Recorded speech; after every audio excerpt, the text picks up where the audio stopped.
Hey, lit up. Things not seen. Chapter 10, Push and Pull. The girl is startled, and so am I, because she's not just typing on her laptop. I didn't see the slim tape recorder on the table next to her computer, and a man's voice is speaking. He had almost gone by before Hester Prynne could gather her voice enough to attract this observation. At length, she succeeded. "Arthur Dimmesdale," she said faintly at first, then louder but hoarsely. "Arthur Dimmesdale." I know those names. She's listening to an audiobook. She's reading. My hand is still on the doorknob. She's turned toward me in her chair, her face a mix of curiosity and concern. I could still back out, you know. I could turn around and go silently out of the room, and she'd never know it was me.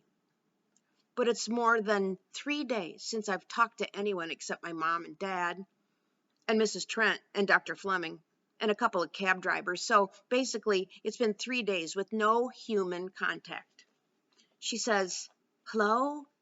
And it strikes me that she's easily the prettiest girl who's ever said hello to me in at least 2 years.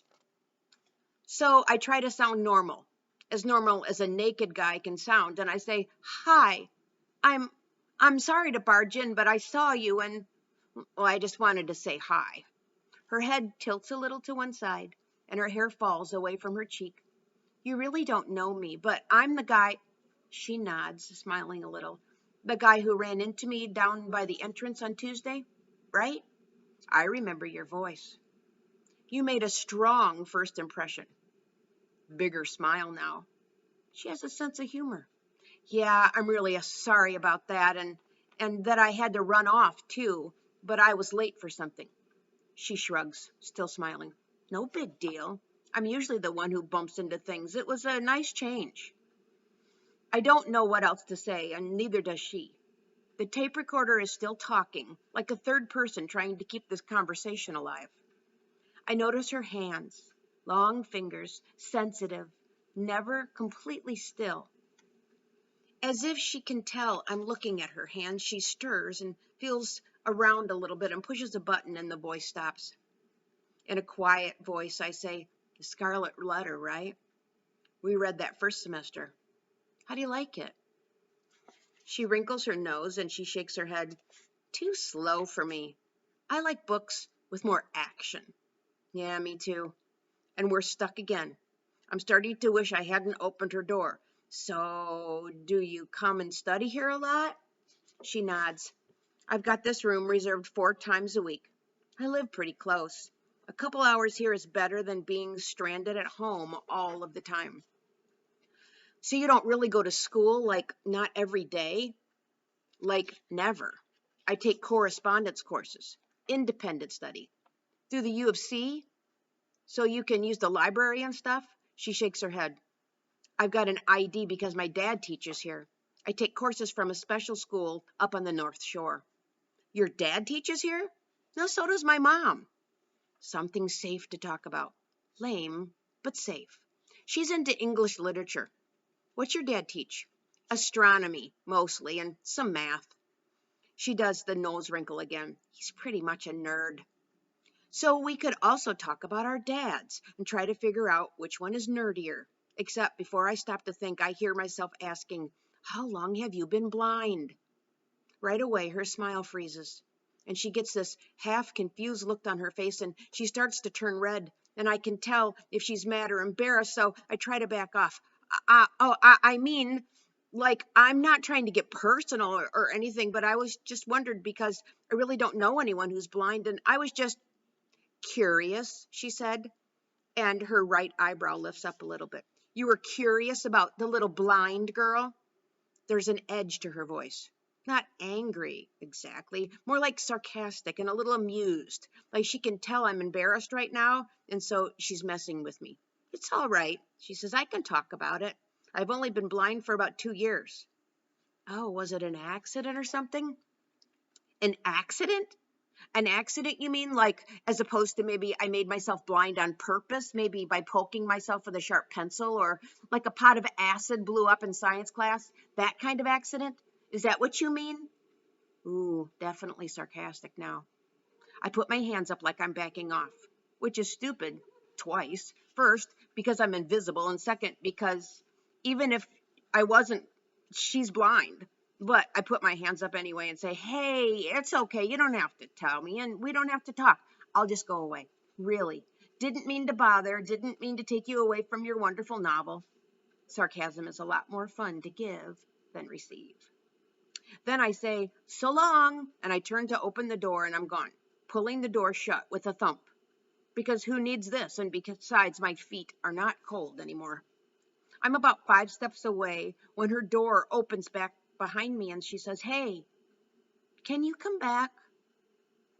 6 or 7 students turn to look, some sitting at terminals and some studying at tables by the windows, and they're trying to figure out who the girl's talking to. I walk back quickly, and when I'm close, I use a library whisper and I say, okay. She turns and sits down at the table again, and I shut the door and I take a look at our audience of students. They don't have time to worry about some girl who calls out to no one and then closes her door again. Midterms are coming, so they go back to work. I'd like to sit down, but I'm not sure I want to plant my bare bottom on some public piece of university property. So I solved the problem by pulling out a chair and folding my right leg onto it. And then I sit on my leg. When she hears me sit down, she aims a sheepish smile at me and says, sorry, I didn't mean to. No, I say, really, it's my fault. I didn't mean to be nosy. You don't even know me. I shouldn't have asked that. I've been on my own a lot for the last couple of days, so I've been doing a lot of thinking, and it's like I've forgotten how to even talk to people. So when I thought that question, I just kind of said it right out loud. I mean, like a week ago, I probably wouldn't have said it at all, or probably not even hi. So you got nothing to worry about. There are so many different kinds of smiles. This one, she smiles at me, is a new one. It's warm, but there's tons of other stuff behind it, like sadness and loneliness. A lot of loneliness, I think. And she says, what do you mean about being on your own a lot? I start carefully. Well, on Tuesday, like a couple of hours after I ran into you at the library, my parents got in a car wreck. And they're going to be okay, but they're still in the hospital. She's got a great face. The kind where what she's feeling is right there. And it's okay to just keep staring at her because she can't see me. I mean, like even if I could be seen. But it's not like watching that guy on the street because this girl knows that I'm here. She knows I exist, and she must know I'm looking at her face. It's definitely a face worth memorizing. Her eyebrows come together. And you're staying at home by yourself? Your parents said that was all right. Yeah, it's sort of complicated, but that's the way it's been. So you just take a bus to the school? I've been home. Sick? Not really. Just not ready to face school right now.